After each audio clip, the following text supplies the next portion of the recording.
With the deduction formula as explained now, if they give you a value that is bigger than 360, it's the same idea.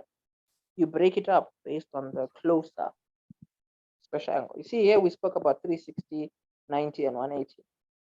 You see 360, 180, and 90. Yeah. If they give a number bigger than 360, it means that your closest companion is the 360. So if you have, let's say, 450 here, for lack of a better example, 450 is already close to 360. I think it's like 90 away from 360. So this you can rewrite it as sine 360 plus 90. Yeah.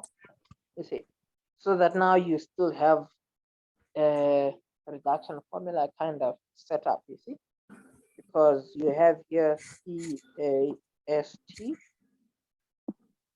360 plus, right? You have like 360 degrees here plus something.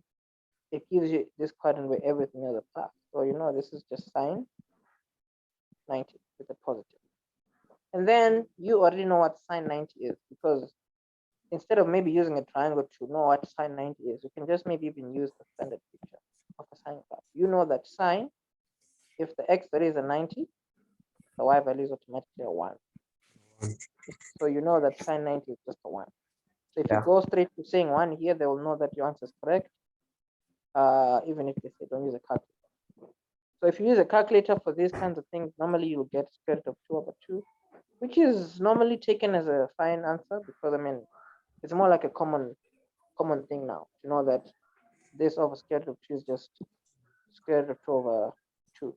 If there's a negative, you would just put a negative in front there. You see, it's a known fact. Oh, yes, I see. Yeah, because the calculator rationalizes the expression by, like, it multiplies by square root of 2 over square root of 2. So the bottom becomes a 2, the top becomes a 2.